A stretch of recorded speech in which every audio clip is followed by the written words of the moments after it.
Welcome to Madetwomanifest. Yeah. Welcome. What is it? Welcome to Made to Manifest. Welcome to the Made to Manifest podcast. Okay. Okay. 1, 2, 3. Welcome to the Made to Manifest podcast. Hi, I'm Reina. I'm Michelle. I'm Maria. All right, and we're going to start off our podcast today with an introduction to Made to Manifest. So we thought the first thing we'd go over is what Made to Manifest is going to come together to do.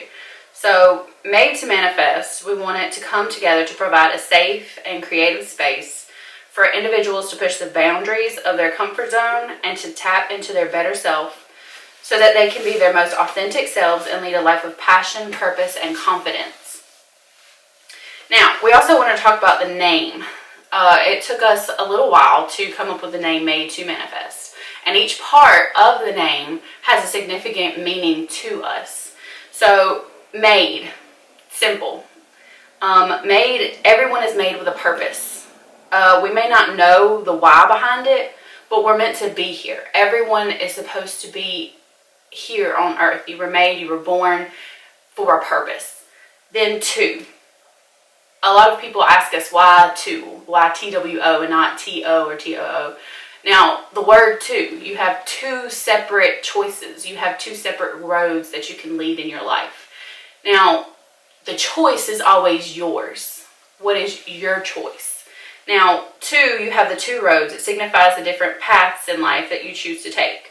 You can choose the path that others choose for you, the one that makes them happy, the path that they think that you're supposed to be on.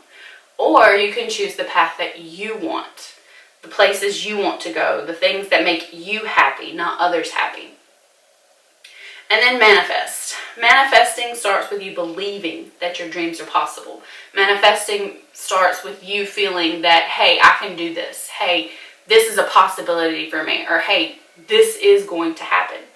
So you start with a positive mindset. I can do this. I will be successful. I will achieve my dream. Now, the next part of our podcast, we are going to introduce ourselves a little bit more deeply. Give you some behind the scenes kind of thing of what each of us does, who each of us is, and how our lives go. So our first person to introduce themselves, Maria. Me. So, Maria, introduce yourself. What's something that you want the audience to know about who you are and how your journey is?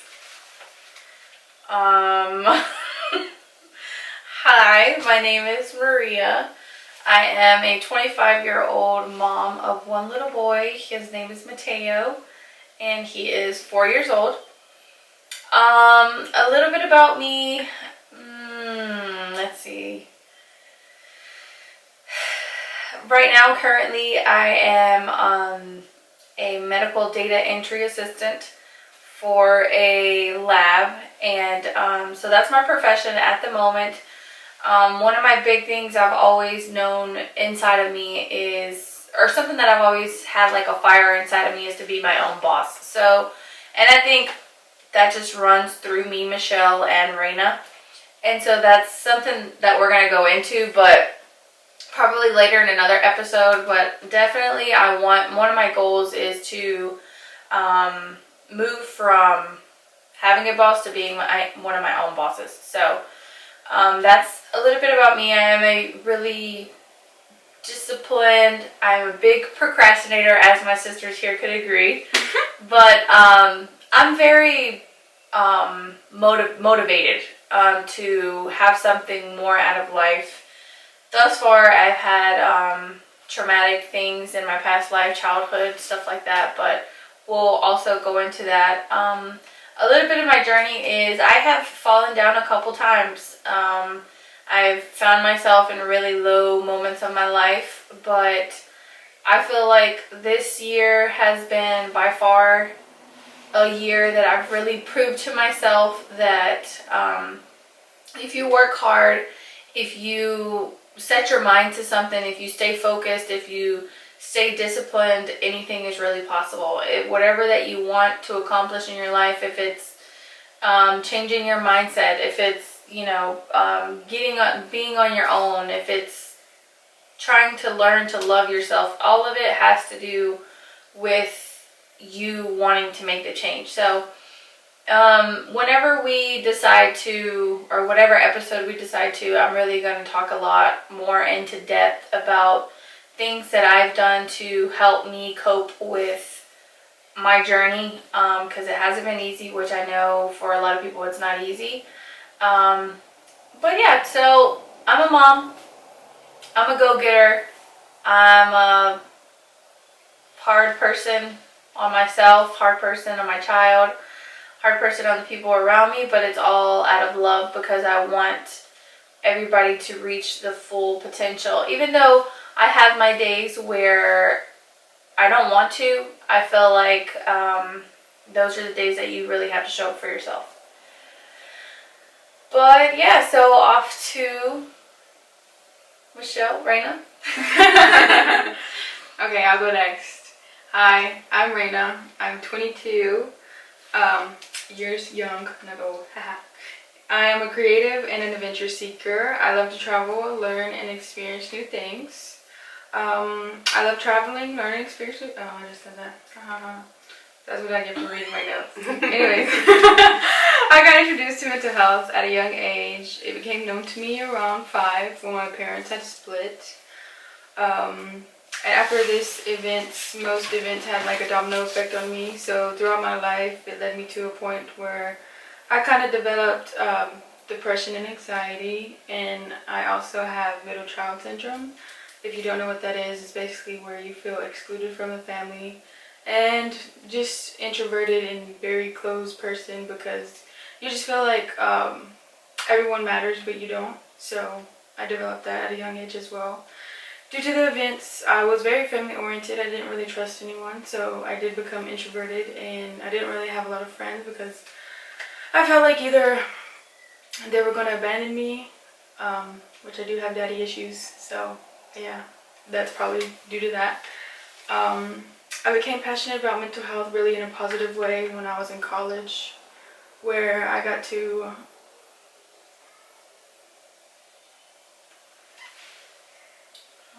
It's okay.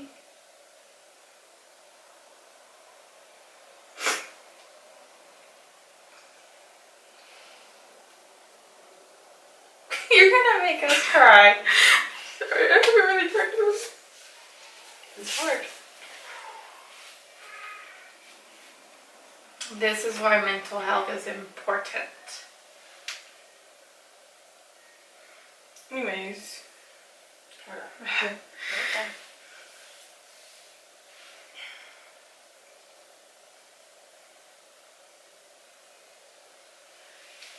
You're strong, girlfriend.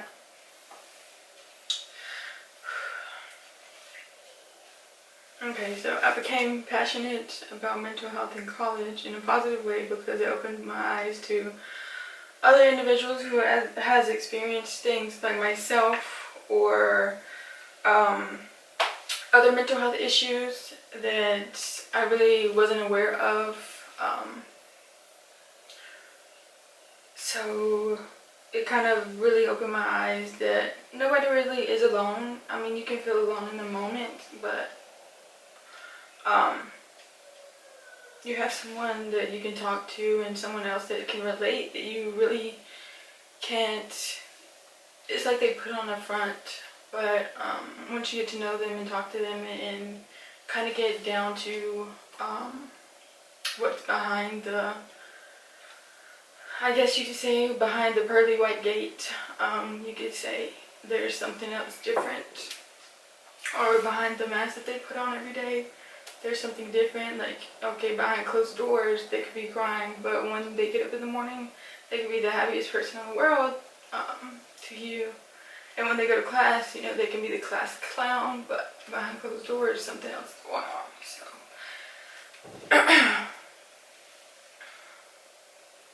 as you can see, I'm still struggling with some type of issues.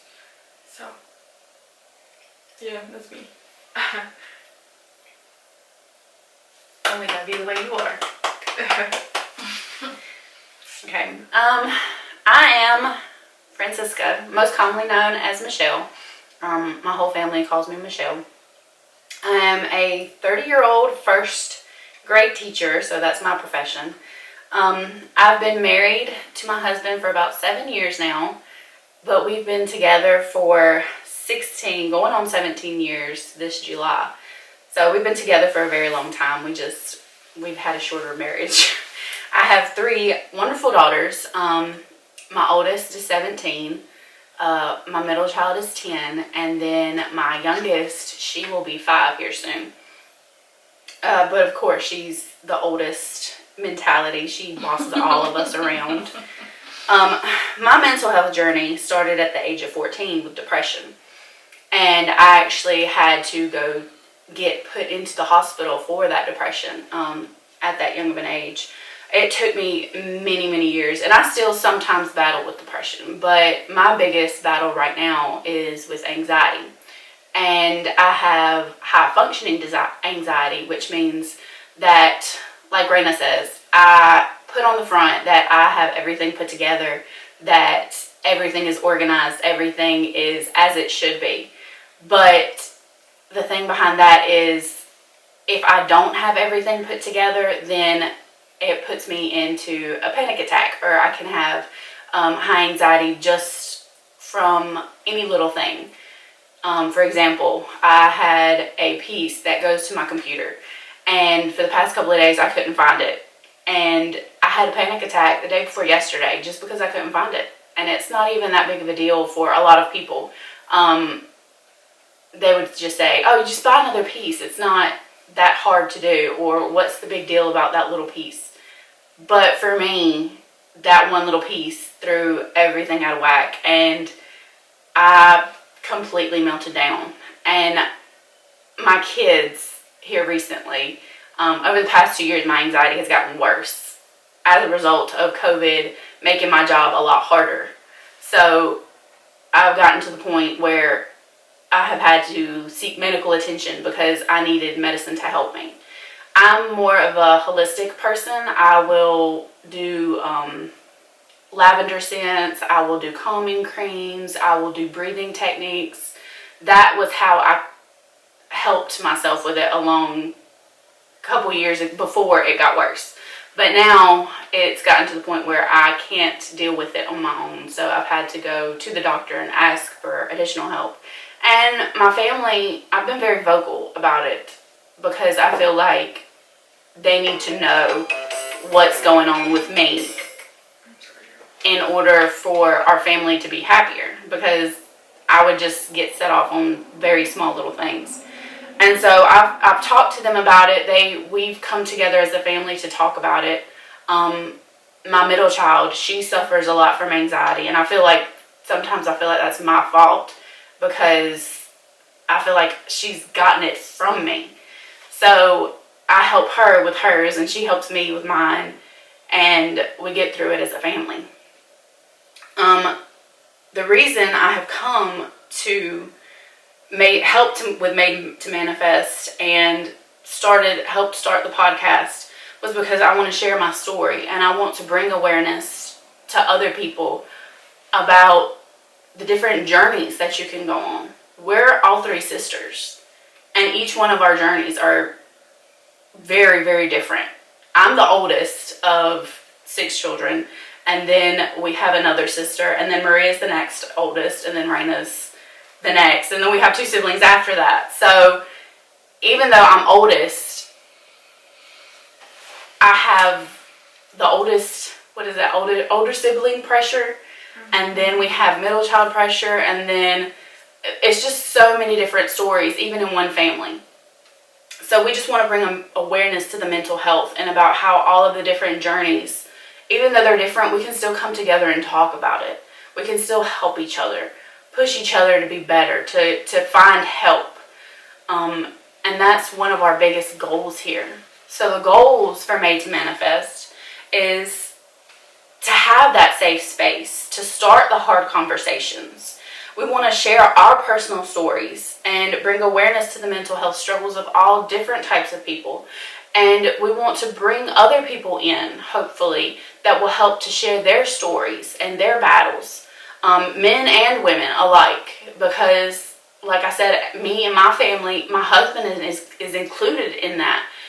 And that a long time ago, he would have never talked about mental health. He would have said, oh, you're just being weak. Oh, it's not that big of a deal. Oh, suck it up.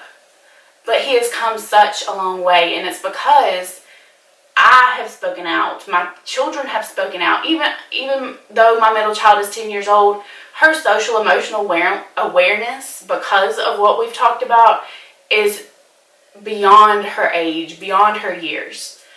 And it doesn't matter if you're 30 or if you're 26 or if you're 10 or even when you're 4. And that's another thing, talking about mental health awareness for our children. We want to start those conversations, but we want to have a safe place to do that. We want to help people with tips and ideas on how to help with their struggling mental health. I'm not the only one that is into the more holistic lifestyle. I know Maria likes the holistic ways, and so does Reina. I don't think... You're not on medicine, are you? You're not either. So I'm the only one with medication, but we all 3 suffer. So, I mean, like I said, the journey is different for all of us. I was on before, like years ago, but yeah. And see, when I had depression when I was 14, I had medication, but I stopped. So I struggled with depression without medication. And then now I'm starting back, but with anxiety. So even your own struggles change throughout your lifetime. But we want everyone to be able to tap into their better self so that they can lead a life of passion, of purpose, of confidence, of being able to overcome all of those mental health abilities that render us sometimes not being able to do anything, stopping us in our tracks, making us feel like we're alone in the world and that no one understands or no one's there or no one cares. And that's not true. And we here today want to start, you are not alone. You are loved. You are enough. I think it's really important, as Michelle stated, creating the safe space. Because I'm not sure if Michelle wants to share one thing, but I will share an experience that I had, something that recently happened to my brother-in-law, but I will share one of my experiences that I had. When I was 12 years old, I asked my mom to please take me to get some help. At 12 years old, I was starting to become suicidal, and I was starting to cut myself. And that was just... And then a lot of it has to do with your peers. I started to cut myself because I had a friend or somebody that I associated with back in middle school. And we had some of similar traumas that we were going through at that time. And she listened to... And everybody has their different way of coping with their way of trauma that they're going through. And anyways, I noticed her scars on her arm one day. She always had sweaters on. And then one day out of nowhere, it was really hot. And she didn't realize that she had rolled up her sleeves. And she had explained to me what was going on, why she was doing it. And it drew me to her. So we started to become friends. But like Reina stated, behind closed doors, closed doors, because my stuff would happen in my bedroom. A lot of my energy was in my bedroom. That was my safe place for me, that I felt like, I could do whatever I want, and I mean, we've always had a close bond, but it was sometimes, we unfortunately, with depression, you don't want to be bothered. So if we were all depressed, we were in our rooms, shut up. We weren't outside playing around and stuff like that. It was the household that, we grew up in. And so, anyways, going back, I started cutting myself, and I asked my mom to please take me to a therapist. I went to a therapist, and I actually went to 3 different ones, because the first one, she just didn't really want to hear me out.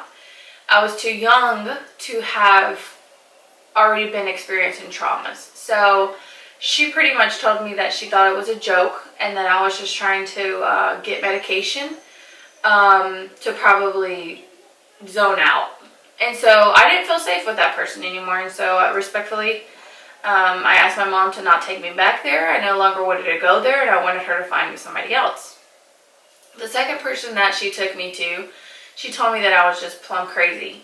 And I needed to, that I was overweight and that I needed to go out and do exercise. That was the best thing that I could do for myself.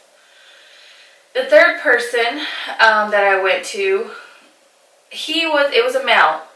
And I just really felt like, I really feel like a lot of men, the way they're raised and stuff like that, they have the stigma of you got to be the man, you have to be the tough one, you can't cry, you can't, depression, that's all bullshit. And it's not bullshit. And I'm glad to see that gradually more men are becoming okay with speaking out about it. But that's like a needle in a haystack right now for men to come out and speak about their traumas and stuff. The safe place is, yes, we hope to be able to create that safe place. But the thing is, sadly, even some therapists, even like medical degree people or whatever you want to call it, certified psychologists and stuff like that, still struggle to believe sometime. And after I experienced that last time with the therapist, I just asked my mom to never take me back again. I never wanted to see another therapist in my life. And then that's when I just started to go to like listening to audiobooks and writing and doing a journal, and I would write to myself. I started going back to church, which for years I didn't go to church. And because I just didn't feel like that was a safe place, because I felt like every time you went to church, somebody was judging either what we wore, the way we looked, and it was just like that to me wasn't a safe place either. So I actually started going to, I got into this program in school, and it was called Leadership Development. And I got into that program, and I will never forget that lady.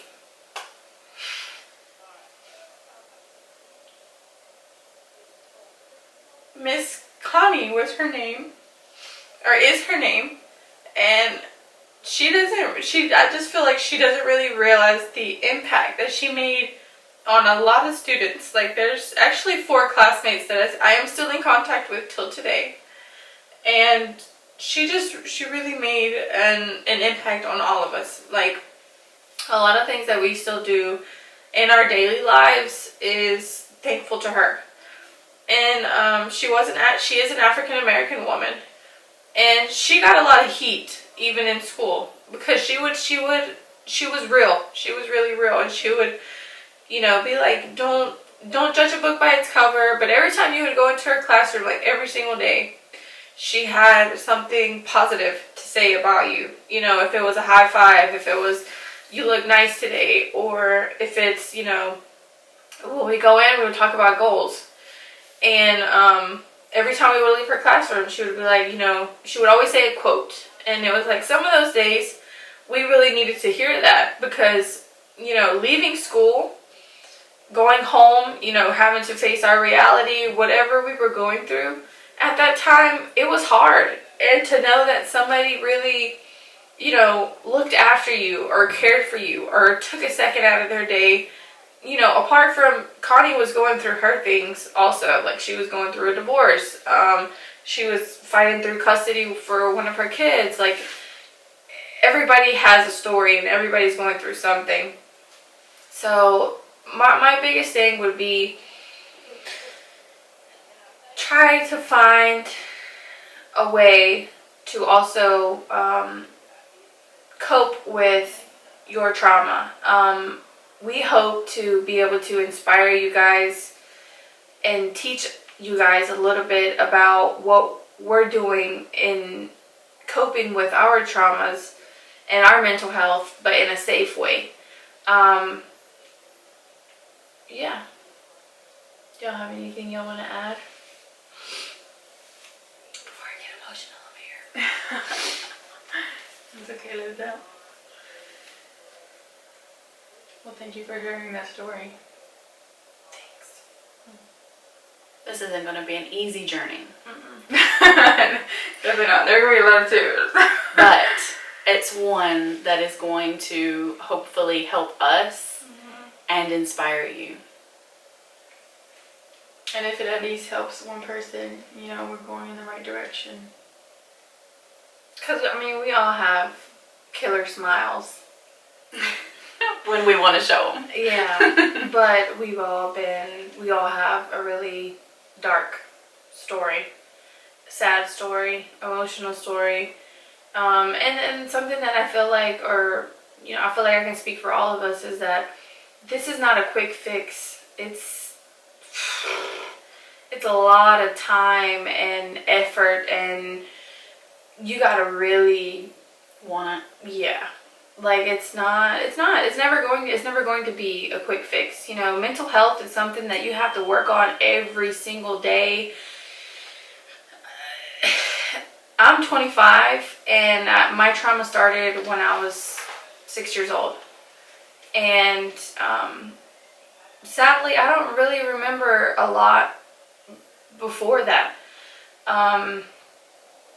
You know, yeah, there's pictures and stuff, but I don't remember it, you know. And I've been studying or researching a little bit about how the mind works, your subconscious, your conscious mind. I've been reading a lot about that, and it's just that, you know, when your mind is focused all the time on something bad, it's just going to focus all the time on something bad. Once you start changing it to something healthy, something good, something happy, and you start attracting things that you want, and you focus on that, that's what's going to come to you. If you continue to focus on the hurt and the hurt and the hurt and the hurt, it's going to be really hard for you to heal, to even start to heal.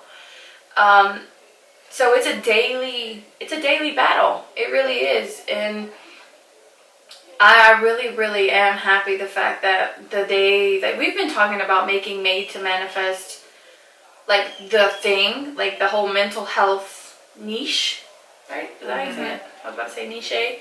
But the whole niche, we've been talking about that for over a year. And we finally were like, let's do it. Like, let's just do it, because we're all passionate about that. And it's like all the tears coming out today. You can see that it's still something that we've been working on for years. Like Michelle said, how long has yours been since you were 14. 14? At least. I've had trauma before. I'm 25, so mine's been 14 years now. And so I want to just really emphasize on, it will take time to heal. That's why the saying is, time will heal all. Will heal all things. So give yourself time. Give yourselves the time to grieve, to accept, to deny, to do all the things that you need to do. Because it's not just, oh, I'm going to wake up today and I'm healed and I'm good and I'm never going to think about it again and it never happened to me and it didn't hurt me. And no, because that's not real. Because later on, you're going to come up, something's going to happen, and it's going to flash you back to everything. Like, still, guys, now, like I said, 25 years old, I still have things that will happen, and somebody will say something and not meaning to hurt me, but not knowing that they're hurting me also, or not knowing that, ooh, that's like a scar. It's a trigger. That you just, that you just picked at and you don't even know it. And so that's like, so now let me go home and think about this for a couple days, and you know. And so that's why, like, I'm so happy and grateful the fact that these past couple years, like not a lot, 2-3 years maybe, me and my sisters and I have come out more about it. Like, our family has come out more about it. Like, our baby sister, Petra, I hope like one of my goals is to get her on this podcast and for her to come out and talk about her trauma also, because she's young. And that's the thing, that like, she's still young. She's 16 right now. She's 16 years old right now, and you know, that's a huge goal of mine, because I feel like there's teenagers out there. I mean, we're talking, ours started early childhood, and so her started early childhood, but she's still young, and I feel like that would help trigger an audience also, that it's okay to talk about it no matter where you are in your life. I don't give a shit if you're 50 years old and you want to talk about it. Like, come out, talk about it, let it out. You never know who's listening and who just needs that little pull on, they're ready to talk about it but they're not ready, and what if they hear your story and then like, okay, let me talk about it now. It's time for me. I feel comfortable enough. I feel okay, like, yeah. And of course you can stay anonymous if you would like to, and you just want us to tell your story. That would also be something that we could do as well.